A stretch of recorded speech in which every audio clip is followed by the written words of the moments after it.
안녕하세요, 차플레이 이현빈입니다. 유럽에서 가장 중요하고 권위 있는 모빌리티 쇼 IAA가 다음 주 화요일 9월 9일부터 독일 미넨에서 개최됩니다. 와, 진짜 기대됩니다. 이번에 엄청난 신차들이 우르르 쏟아져 나오기 때문이죠. 현대, 기아, BMW, 메르세데스 벤츠, 아우디, 폭스바겐, 포르쉐, 폴스타 뭐 등등 이 회사들이 다 신차와 콘셉트카를 내놓으면서 우리가 보게 될 신차가 무려 10종이 넘습니다. 게다가 이 차들 그냥 유럽에만 내놓고 끝날 차들이 아니죠. 몇 달만 있으면 국내 시장에도 다 수입돼서 들어올 차들입니다. 여러분들이 지금부터 관심 있는 차들은 미리 딜러한테 연락을 해두셔야 돼요. 자, 그러면 이번에 대체 어떤 신차들이 나오는지 2025년 IAA 총정리 지금 바로 시작해보도록 하겠습니다.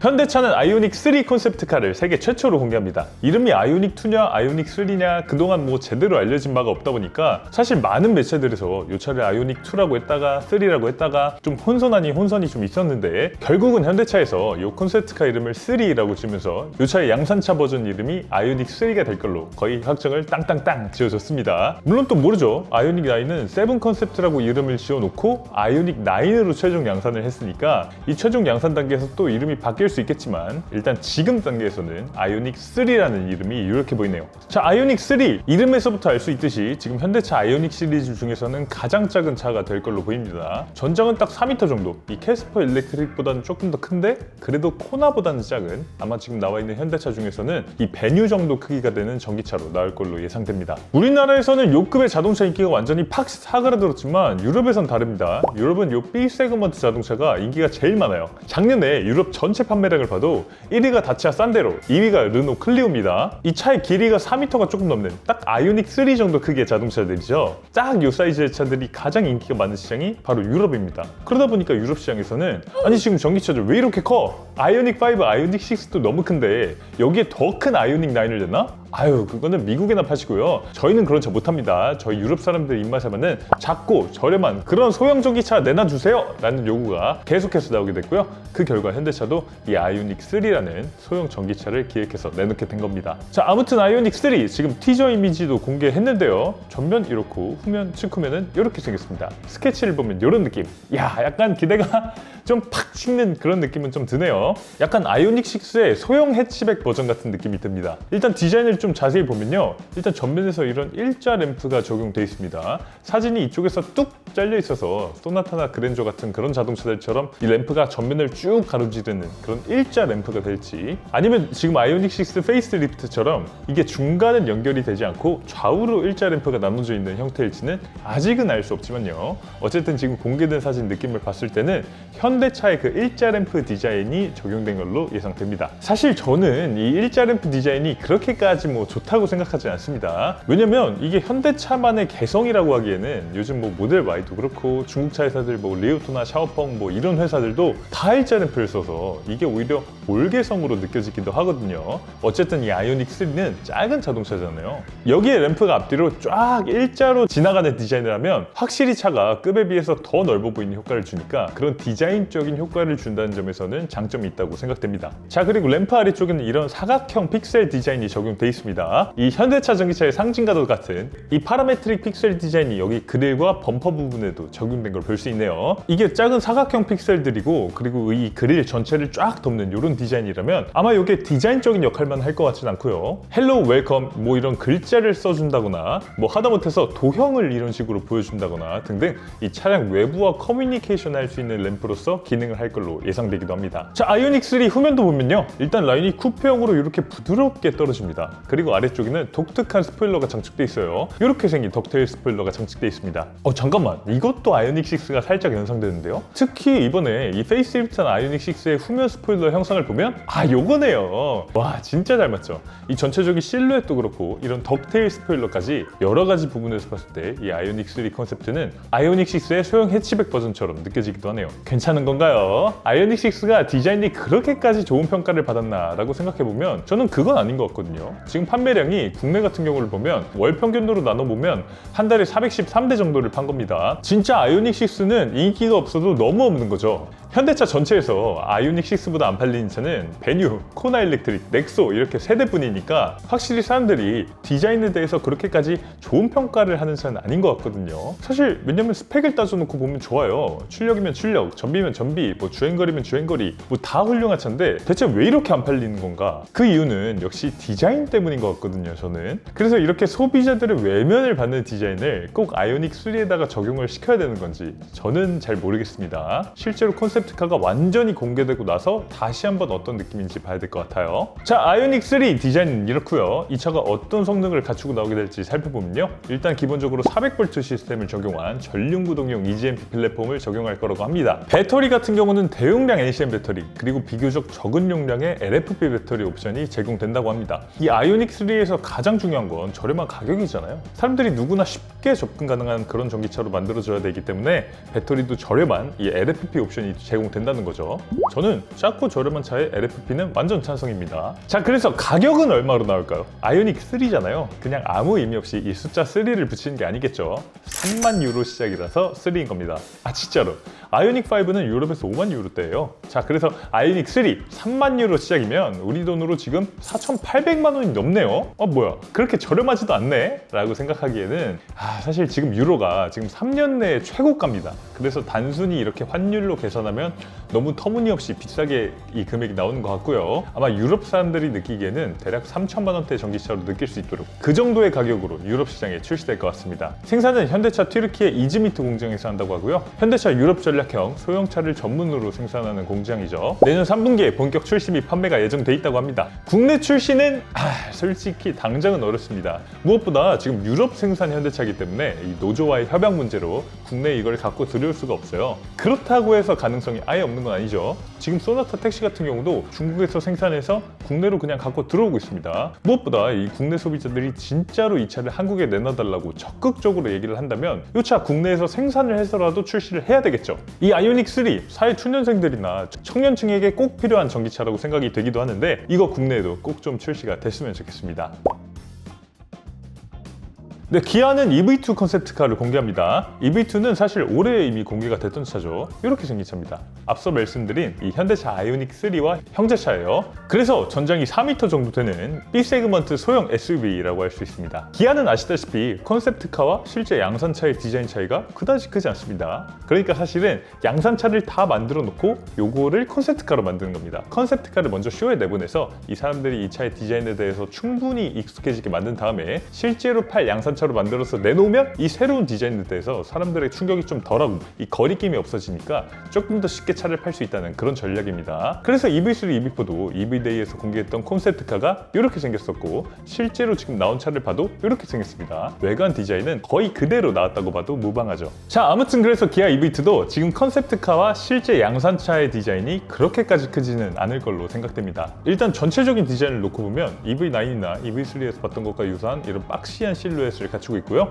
이 전면 디자인을 보면 기아의 패밀리룩, 스타맵 시그니처 라이팅이 이렇게 세로로 두 줄이 들어가 있습니다. 앞으로 셀토스나 텔루라이드 같은 차들도 내년에 나올 풀체인지 모델들이 이런 식으로 이 세로로 두 줄이 들어가는 이런 램프가 적용되거든요. 그래서 이런 기아의 다른 SUV들과 또 패밀리룩을 이렇게 이룰 걸로 생각되기도 하네요. 어쨌든 저는 이런 세로형 램프가 중간에 한 줄 더 들어가는 거 멋집니다. 예전에 오피러스 같은 차들이 이런 식으로 램프가 두 구씩 양쪽에 위치하고 있었잖아요. 그걸 약간 현대적으로 재해석한 안쪽에 강렬한 램프가 기둥처럼 딱 들어가니까 이게 디자인적으로도 더 강렬한 느낌이 드네요. 자, 그런데 후면 디자인은 아니 잠깐만, 이 전면 디자인 좋았잖아요. 이게 갑자기 참 당혹스러움을 주시네요. 이게 혹시 기아의 오퍼진 유나이티드입니까? 이 상반된 것들이 창의적으로 융합되는 게 오퍼진 유나이티드라고 하는데 야, 진짜 창의적으로 차가 융합된 느낌이 들긴 하네요. 그런데 이게 제가 개인적으로 느끼기에는 이게 조화롭게 융합된 느낌보다는 약간 당혹스럽게 융합된 느낌이 들긴 하는데 일단 테일램프가 센터가 좀 처져 있습니다.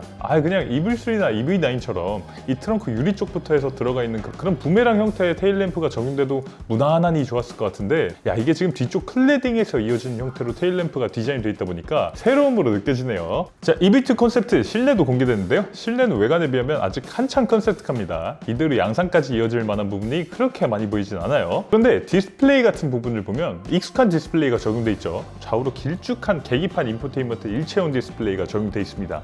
그러면 지금 EV2에는 기존의 CCMC 인포테인먼트 시스템이 적용된다는 건가요? 이 내년부터 나온 차들은 다 차세대 인포테인먼트 시스템, 이 플레이오스 커넥트가 적용된다고 했는데, 과연 플레이오스 커넥트가 이 비율에 맞게 변형돼서 적용될지, 아니면 그냥 기존의 CCSC 인포테인먼트 시스템이 적용될지, 그것도 아니면 이 디스플레이가 아니라 완전히 새로운 16:9 비율의 센터 디스플레이가 적용될지, 최종적으로 어떤 실내 디스플레이와 OS를 갖추고 나오게 될지 굉장히 궁금해지기도 합니다. 자, 기아 EV2 형제차 아이오닉 3와 마찬가지로 400V 시스템을 쓰는 전륜 구동용 EGMP 플랫폼을 기반으로 만들어지게 되고요. 이 배터리 같은 경우는 여러 가지 얘기가 있습니다. 62kWh, 42kWh 두 가지 옵션으로 제공된다는 기사도 있고요. 58kWh 배터리로 나온다는 얘기도 있습니다. 어떤 얘기가 맞을지는 최종적으로 나와봐야 알겠지만, 저는 개인적으로 이 두 가지 옵션으로 나와서 62kW 배터리는 NCM 배터리, 이 42kWh 배터리는 LFP 배터리를 적용할 예정이라는 이야기가 조금 더 와닿게 느껴집니다. 자, 그래서 가격은 기아가 밝힌 바에 따르면요, 시작 가격 25,000유로가 목표라고 합니다. 유럽 사람들한테는 2천만 원대 후반으로 느껴지는 이 저렴한 가격으로 포지셔닝 할 걸로 예상되고요. 출시는 당장 내년 상반기, 이 반년 정도 뒤에 본격적으로 생산 및 판매가 이뤄질 예정이라고 합니다. 슬로바키아 질리나 공장에서 생산된다고 하는데요. 그러다 보니까 이 현대 아이오닉 3와 마찬가지로 국내 출시 가능성은 극히 낮습니다. 그러나 이 차도 역시 마찬가지로 이 국내 소비자들이 이거 왜 우리나라에 안 내놓냐, 내수 차별하냐, 지금 불경기에 이런 저렴하고 좋은 차는 유럽에만 내놓냐, 이렇게 강력하게 요청하시면 가능성이 제로는 아니어서 기아에서 전략을 수정할 수도 있는 거니까요. 정말 여러분들이 원하신다면 강력하게 목소리를 내주시면 좋을 것 같아요. 저부터도 목소리를 내야겠죠? 이런 차 필요합니다. 기아 여러분, 이거 꼭 국내에 출시해주세요. IAA는 독일 미넨에서 열리잖아요. 이 미넨의 주인, 미넨이 홈인 제조사 어딥니까? BMW죠. 그래서 이 홈으로 전 세계 기자들, 관람객들이 모여드는데 BMW가 이번 IAA를 대충 준비했을 리 없겠죠. BMW는 드디어 이 노이에 클래스의 전기차 양산 모델을 세계 최초로 공개합니다. 바로 iX3죠. 일단 이번 iX3는 노이에 클래스라고 하잖아요. 영어로 뉴클래스입니다. 모든 면에서 기존의 BMW와는 전혀 다른 자동차를 만들겠다는 거죠. 원래 노이에 클래스는 1960년대에 처음 나왔던 이름입니다. 당시 1960년대는 BMW가 진짜 어려웠던 시기였죠. 그때 BMW는 501 바로크 엔젤 같은 이런 대형 럭셔리 세단, 아니면 이세타 같은 이 초소형 자동차를 만들던 회사였는데, 이 둘 모두가 시장에서 거의 쫄딱 망하면서 회사도 따라서 망하기 직전이었습니다. 어느 정도로 망하기 직전이었냐면, 이 회사를 경쟁사 벤츠에 넘기네 마네 할 정도였어요. 그래서 BMW는 이 최후의 배팅을 하게 됩니다. 당시 독일은 전후에 우리나라의 이 라인강의 기적으로 잘 알려진 이 비르트 샤프트 운동, 경제 기적이 일어나고 있는 시기였습니다. 그래서 이 중산층이 성장하고 있었는데, BMW는 바로 이 중산층을 겨냥한 중형 세단을 만들어서 내놓자라는 그런 생각을 하게 된 겁니다. 그래서 1961년 프랑크푸르트 모터쇼 IAA에서 이 BMW는 최초의 노이에 클래스 중형 세단 1500을 내놓게 됩니다. 진짜 이름 그대로 BMW가 제대로 만든 적 없는 새로운 자동차였고요. 이때부터 키드니 그릴이라든지 호프마이스터 킹크라든지 이런 BMW 하면 떠오르는 그 역사적인 디자인도 이 노이에 클래스부터 본격적으로 시작됐다고 할 수 있습니다. 결국에 이 노이에 클래스의 중형차들이 성공하면서 BMW는 다시 흑자를 내기 시작했고요. 이때 이 중형차들은 1970년대부터 3시리즈, 5시리즈가 되면서 BMW를 지금의 글로벌 프리미엄 브랜드로 성장시켰죠. 자, 다시 현재로 돌아와서요. 이 BMW라는 회사는 1960년대 노이에 클래스로 이 죽어가던 회사를 기사회생시킨 전력이 있잖아요. 소위 말해서 이 노이에 클래스의 정신이 있는 회사입니다. 그래서 바로 이 시점에 이 테슬라, 현대기아, 이 전기차 시대가 되면서 내연기관 시대에서는 명함도 못 내밀던 이런 회사들이 지금 진짜 경쟁자가 돼서 한판 붙어보자 라는 이런 상황인데, 바로 이 시점에 다시 노이에 클래스의 정신을 부활시켜서 자동차에 제대로 대폭 혁신을 적용하겠다는 겁니다. 자, 일단 디자인부터 완전히 바꾼다는 거죠. 이 iX3 디자인은 아직 완전히 공개되진 않았지만요, 예전에 공개했던 이 노이에 클래스 X 콘셉트의 디자인이 거의 그대로 양산차로 이어집니다. 오늘 공개된 티저 이미지도 보면 진짜 컨셉트카랑 거의 비슷하게 나오죠. 지금 보면 차가 굉장히 근육질의 느낌이 나면서 나면서도 묘하게 매끈한 느낌이 듭니다. 이걸 가리켜서 모놀리식 디자인이라고 표현하기도 하는데요. 이 외관에서 불필요한 선이나 장식을 모두 다 걷어내고 이 거대한 단일 암석을 깎아서 만든 것처럼 디자인을 했다는 겁니다. 그래서 차가 전체적으로 근육질이면서도 매끈해 보이는 이 상반된 드 느낌이 공존하는 걸 볼 수 있습니다. 자, 전면 디자인 보면요, 일단은 수직형 키드니 그릴이 새로 만들어졌습니다. 기존 가솔린 시대의 넓은 키드니 그릴 대신에 조명이 들어오는 이 수직 형태의 장식으로 바뀌었어요. 그래서 전기차 시대에도 이 BMW는 BMW임을 알 수 있는 이런 디자인을 해놓고 있고요. 이제는 이 그릴이 더 이상 공기 흡입구로서의 기능을 하지 않고 이 카메라나 레이더 같은 이 각종 센서를 이 안쪽에 집어넣는 센서존 역할을 합니다. 이 BMW 특유의 샤이테크라고도 하죠. 차량의 각종 기능들이 평소에도 숨겨져 있다가 기능을 할 때 살짝 드러나는 그런 것들이 이번 iX3 그릴에 적용될 걸로 생각됩니다. 자, 그리고 램프 같은 경우도 지금 세로형 DRL이 적용됐습니다. 이 최신 BMW 차들에서 이런 램프를 일찌감치 적용했었죠. 그래서 여기 DRL 옆에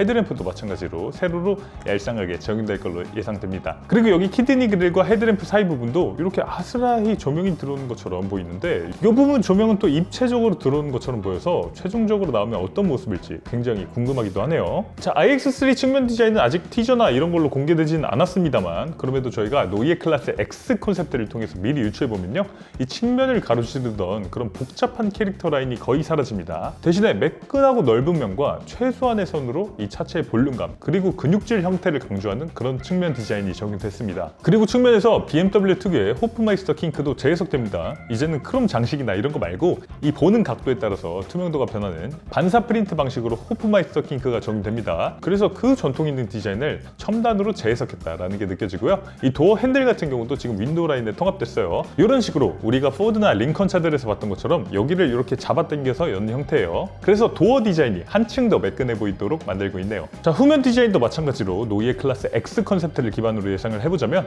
아마 거의 비슷하게 나올 겁니다. 이 램프 디자인, 이 트렁크 디자인 거의 비슷할 걸로 생각되고요. 전체적인 외관 디자인과 마찬가지로 매끈하면서도 볼륨감 있는 그런 디자인이 나오지 않을까 싶어요. 자, 그래서 전체적으로 신형 iX3 외관 디자인을 살펴보면 제 눈에는 예뻐 보입니다. 무엇보다 미래의 BMW 느낌이 확 나서 그게 특히 좋습니다. 지금 팔고 있는 BMW 차들 옆에 갖다 놓고 비교해보면 기존 모델들이 확 낡아 보이잖아요. 그런 의도적인 노후화도 잘한 것 같고요. 이 근육질의 스포티한 인상이면서도 매끈하고 첨단의 느낌까지 잘 갖추고 있는 그런 차라는 생각이 들어요. 아, 저는 마음에 듭니다. iX3 실내 디자인도 아직 공개되지 않았지만요, 그럼에도 반드시 들어갈 핵심 포인트들은 우리가 이미 알고 있죠. 일단 제일 중요한 핵심은 파노라믹 비전입니다. 이 노이에 클래스 실내 디자인의 핵심이라고 할 수 있는데요, HUD가 필러 투 필러로 이 앞유리 하단을 가득 채우는 겁니다. 제가 이건 실제로 같은 기술을 적용한 차, 이 샤오미 YU7을 중국에서 미리 시승하고 와서 잘 알고 있습니다. 이 유리 하단을 빛이 투과나 반사가 안 되는 검정색으로 코팅을 완전하게 해놓고 거기에 운전석 쪽에 하나, 중앙에 하나, 조수석 쪽에 하나 이런 식으로 HUD를 3개를 달아서 마치 이 HUD가 앞유리 하단을 가득 채우는 것처럼 연출을 하는 거예요. 그러면서 이 HUD 유닛은 이 미니 LED로 만들어서 TV를 보는 것처럼 선명하게 만들어놨습니다. 그래서 웬만한 디스플레이보다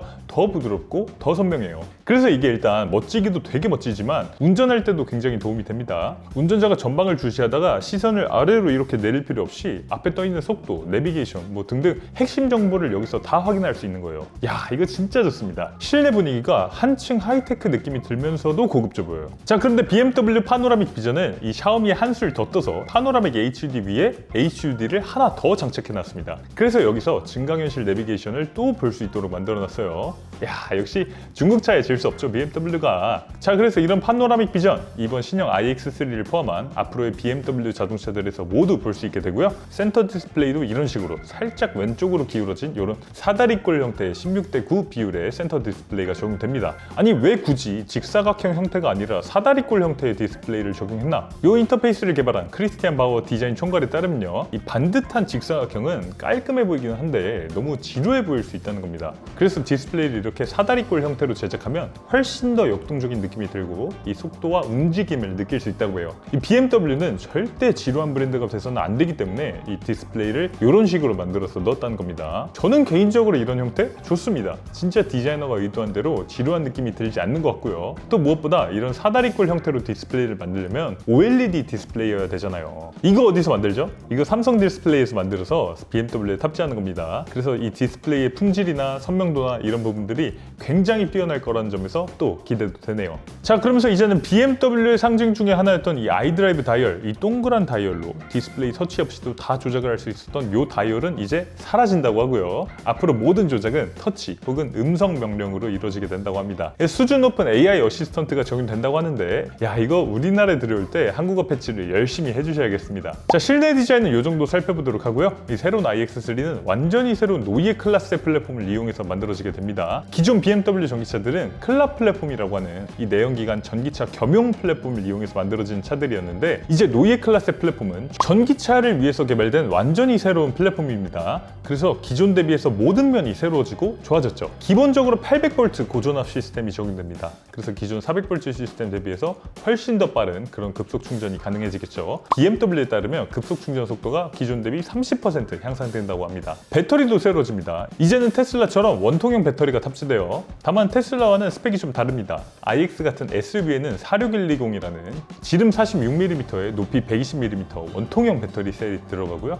앞으로 나올 i3 같은 세단 모델에는 지름 46mm에 높이 95mm의 469 원통형 배터리 셀이 들어갑니다. 그래서 BMW의 발표에 따르면 각형 배터리 대비해서 에너지 밀도가 20%가량 증가하고 주행거리도 30% 증가가 예상된다고 해요. 원래는 이 원통형 셀을 중국 EV 에너지라는 회사가 만들어서 공급을 한다고 했었는데, 요거는 살짝 비밀이기는 합니다만 우리나라 삼성 SDI도 이 스펙이 준비됐다고 해요. 그래서 BMW 입장에서 EV 에너지에만 배터리 공급을 의존하는 게 아니라 기존의 각형 배터리를 오랫동안 공급해왔던 이 삼성 SDI에게도 이 배터리 셀을 공급받을 것 같다라고 하는데, 요건 일단 여러분들만 알고 계세요. 자, 그리고 노이에 클래스의 전기차의 또 하나의 핵심은 이 슈퍼브레인이라고 부르는 4개의 통합 제어 컴퓨터입니다. 그러니까 기존에 일반적인 자동차 같으면 ECU가 몇 개 달려있는 줄 알고 계세요? 일반적으로 자동차에 70개에서 많게는 100개까지도 ECU가 달려있습니다. 엔진부터 해서 변속기, ABS, 에어백, 창문, 시트, 에어컨, 디스플레이 등등 이 하나하나의 ECU가 다 붙어있어요. 그런데 이제는 딱 고성능 컴퓨터 4개로 이 모든 ECU의 기능을 통합했다는 겁니다. 테슬라처럼 하겠다는 얘기죠. 이렇게 하면 크게 두 가지의 장점이 있습니다. 일단 애초에 고성능의 컴퓨터를 장착해서 통합 제어를 하기 때문에 기존 대비해서 ADAS라든지 주행 제어라든지 등등 차량의 모든 기능을 훨씬 더 빠른 속도로 연산해서 처리할 수 있습니다. 그래서 BMW iX3 같은 경우는 기존 iX3 대비해서 10배 이상 빠른 속도로 연산 처리가 가능하다고 해요. 자, 그리고 또 하나 장점은 자동차 무게가 가벼워진다는 겁니다. 기존의 ECU가 100개, 여기에 또 붙어있는 이 전기 배선까지 다 합치면 이게 지금 몇백 킬로그램이 됩니다. 그래서 지금까지 전기차를 보면 테슬라는 가볍고 다른 회사들은 무거웠던 거예요. 이 배선 때문에.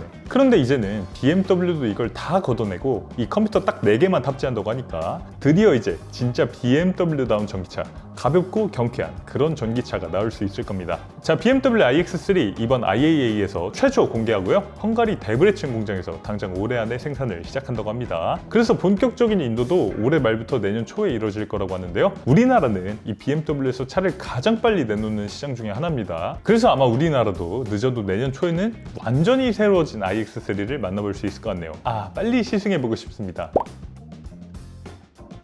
네, 메르세데스 벤츠는 GLC with EQ 테크놀로지를 최초 공개합니다. 이름이 좀 복잡하죠. GLC 전기차라는 뜻입니다. GLC는 벤츠에서 가장 많이 팔린 차입니다. 우리나라에서는 E 클래스가 제일 많이 팔리지만 전 세계 시장을 놓고 보면 GLC가 그냥 압도적인 1등이에요. 그래서 판매량 측면에서 봤을 때는 벤츠에서 가장 중요한 차라고 할 수 있고요. 기존까지는 벤츠에서 내연기관 GLC가 판매량을 담당해줬다면 앞으로의 시장에서는 전기차 GLC가 또 판매량을 이끌어줘야 되겠죠. 아주 어깨의 짐이 무거운 차입니다. 자, 그래서 이렇게 중요한 GLC 전기차 어떻게 나오는지 살짝 살펴보면요, 이것도 이렇게 전면 디자인 티저를 공개했습니다. 야, 이거 맞아? 일단 그릴이 너무나 화려합니다. 벤츠의 상징과도 같은 크롬 그릴이 역시 적용됐고요. 이 안쪽에 테두리를 따라서 또 라이팅을 넣어놨습니다. 요거까지는 좋습니다. 그런데 이 그릴 안쪽에 지금 픽셀을 꽉 채워놨어요. 이 벤츠에 따르면 이 그릴에 942개의 픽셀을 넣어놨다고 합니다. 일단 이게 애니메이션 효과를 준다라고 설명이 돼 있는데, 이게 법규상 거의 모든 국가에서 이 주행 중에는 이 부분에 애니메이션 효과가 들어가면 안 되거든요. 그러면 사실상 이 조명의 역할이 웰컴, 굿바이 램프 역할만 한다는 건데, 그렇게까지 큰 기능도 없는 램프가 이렇게까지 화려하게 들어왔어야 됐나 싶습니다. 벤츠라면 좀 정제된 디자인, 품격 있는 디자인, 이런 게 저는 벤츠 디자인의 핵심이라고 생각하는데, 그릴에 942개 픽셀 램프는 요거는 이게 벤츠의 정체성과 과연 맞는 것일까 라는 생각이 살짝 들긴 합니다. 자, 그리고 이 팩슬램프는 사실 현대차가 아이오닉 전기차에서 일찌감치 아이덴티티로 선점을 해놓은 건데, 아니 벤츠의 자존심이 어디 갔습니까? 차라리 여기를 CLA처럼 삼각별로 가득 채워놓지.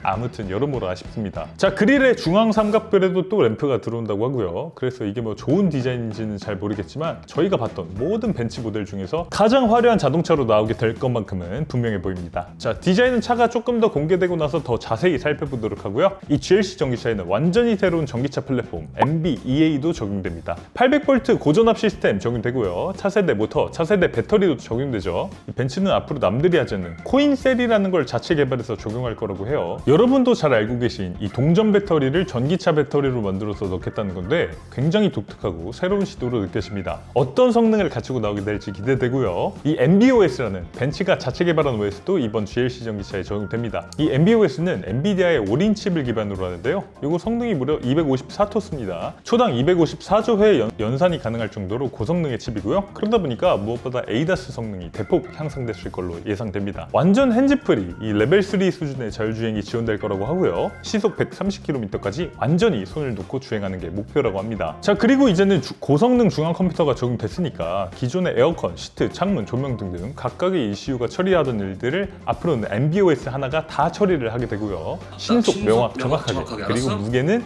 더 가볍게 될 겁니다. 버추얼 AI 어시스턴트도 적용됩니다. 챗GPT 4.0을 기반으로 한 진짜 AI 어시스턴트라서 차량의 온도 조절부터 해서 각종 기능들을 음성으로 제어하는 것도 되지만 그냥 사람하고 대화하듯이 시시콜콜한 얘기나 지식 관련 질문들이나 이런 것들을 해도 받아준다는 겁니다. 네, GLC 비드 EQ 테크놀로지 그 외에도 후륜모터 2단 변속기라든지 320kW 급속 충전이라든지 여러 가지 신규 기능도 적용할 예정이라고 하는데요. 더 자세한 내용은 이 차가 정식으로 공개되고 나서 또 한번 다뤄보도록 하겠습니다. 아우디는 TT의 전기차 버전 컨셉트 C를 최초 공개합니다. 야, 일단 디자인 보세요.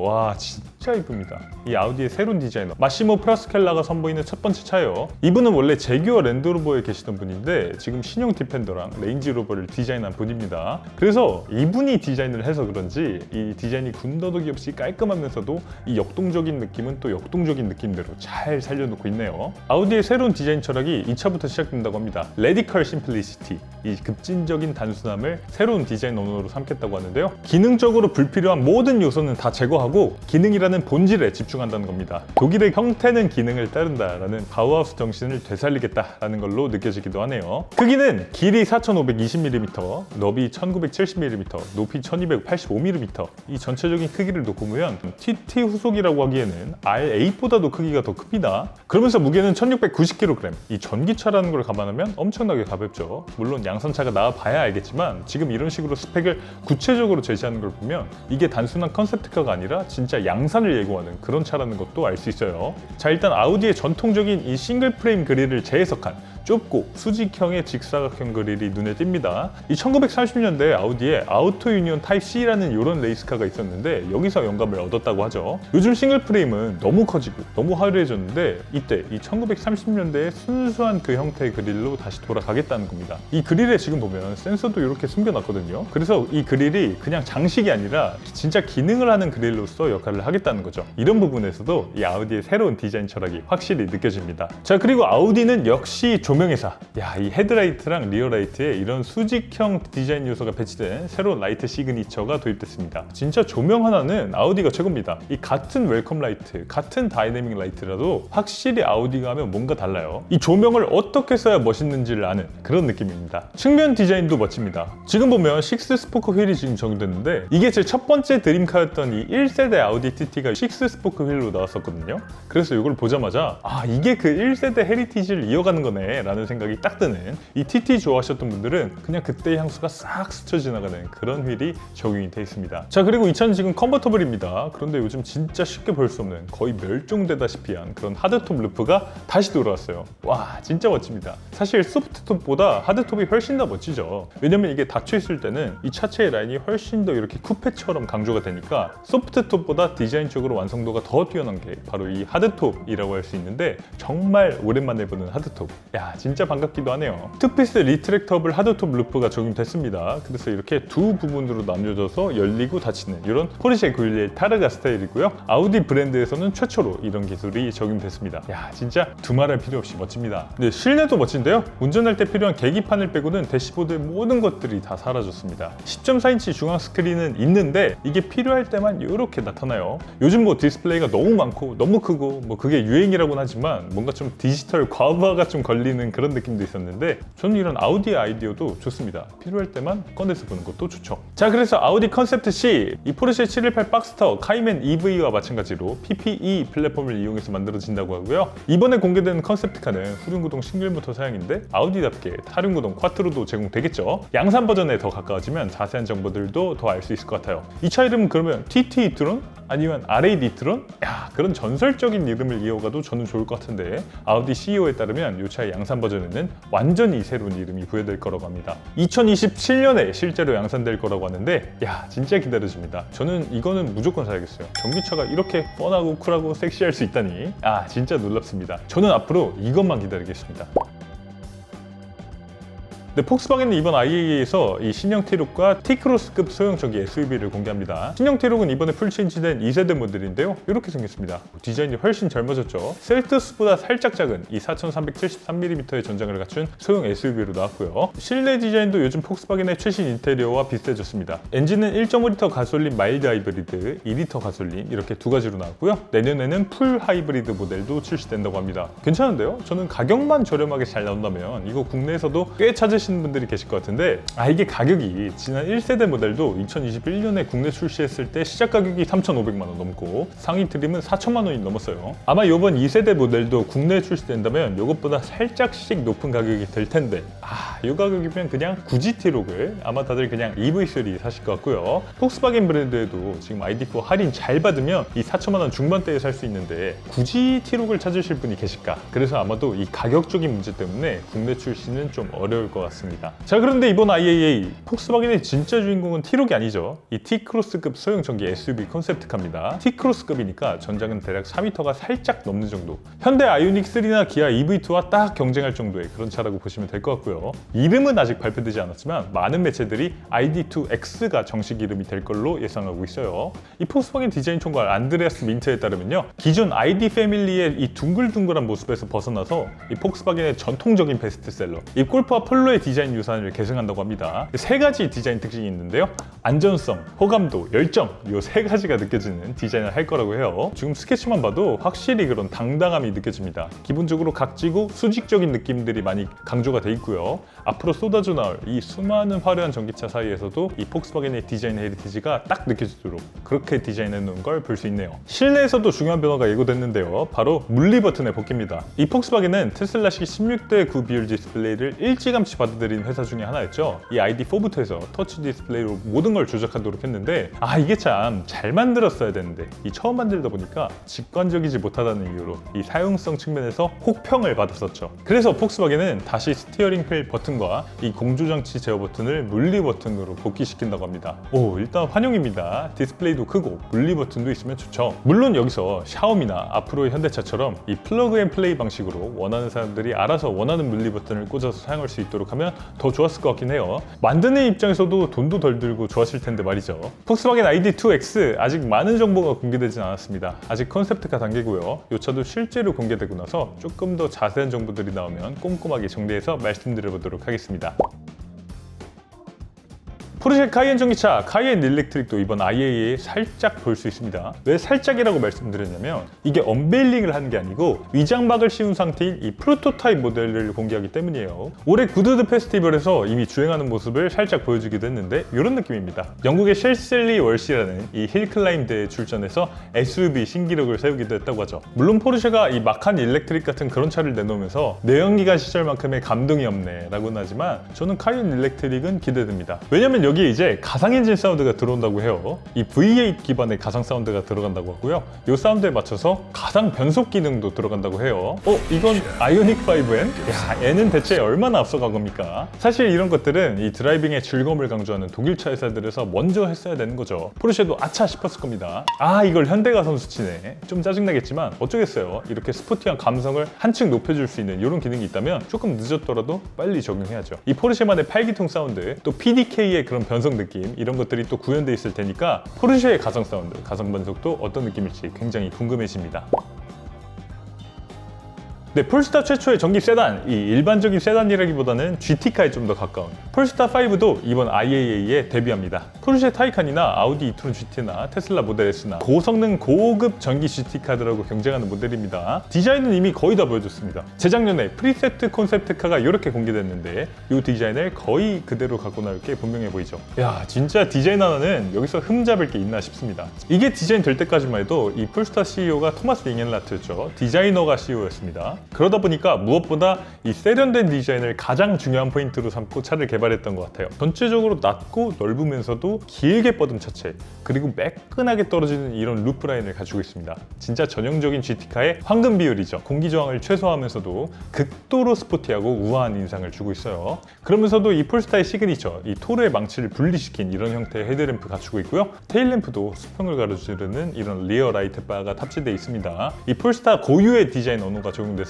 그냥 쓱 지나가기만 해도 폴스타인 걸 알 수 있도록 해놓고 있습니다. 폴스타4와 마찬가지로 뒷유리가 없습니다. 그러면서 글라스 루프가 2열 탑승자 머리 뒤까지 이어지는 이런 매끈한 구조를 채택했고요. 후방 시야는 디지털 룸미러로 확인할 수 있도록 대체했습니다. 네, 폴스타5는 폴스타가 자체적으로 개발한 PPA, 폴스타 퍼포먼스 아키텍처를 처음으로 적용한다고 합니다. 이 영국 R&D팀이 폴스타5만을 위해서 새로 개발했다고 하죠. 여기에는 본딩 알루미늄이라는 기술을 적용했는데 예전에 슈퍼카나 소량 생산 스포츠카에나 주로 사용되는 기술입니다. 그러니까 이 알루미늄 부품들을 접착제를 사용해서 붙이는 거예요. 이 접착제 강도가 용접만큼 되는 것들이 있는데 그런 접착제를 사용해서 이 알루미늄 구조들을 붙이는 겁니다. 일반적으로 용접을 하는 것보다 훨씬 더 가볍고 차체 강성은 더 극대화할 수 있다는 장점이 있죠. 그래서 이게 진짜 좋은데 문제는 이게 용접보다 더 비쌉니다. 폴스타는 확실히 뭔가 비용 절감이나 이런 걸 잘 못하는 느낌이 있죠. 폴스타2는 CMA 플랫폼, 폴스타3는 SPA2 플랫폼, 폴스타4는 SEA 플랫폼, 폴스타5는 PPA 플랫폼. 지금 차를 4대 내놨는데 이 차 4대가 각각의 플랫폼이 다 다릅니다. 전 세계에 전무후무한 원카 원 플랫폼을 갖춘 브랜드예요. 자, 아무튼 이 폴스타5는 가장 강력한 성능을 갖춘 폴스타 자동차로 개발됐다고 합니다. 듀얼 모터 탑재해서 최고 출력 884마력, 시속 100km까지 가속시간 단 3초대라고 하고요. 배터리도 100kWh 이상 고용량 배터리를 탑재해서 1회 충전 600km 이상 주행거리를 목표로 한다고 합니다. 야, 일단 멋집니다. 멋진데 폴스타가 지금 이런 차를 내놔도 괜찮은 시기인가 라는 생각은 살짝 듭니다. 왜냐면 지금 폴스타 브랜드 자체가 굉장히 어려운 상황이기 때문이죠. 폴스타가 2021년에 상장할 때 주당 13달러였는데 오늘 얼마인 줄 아세요?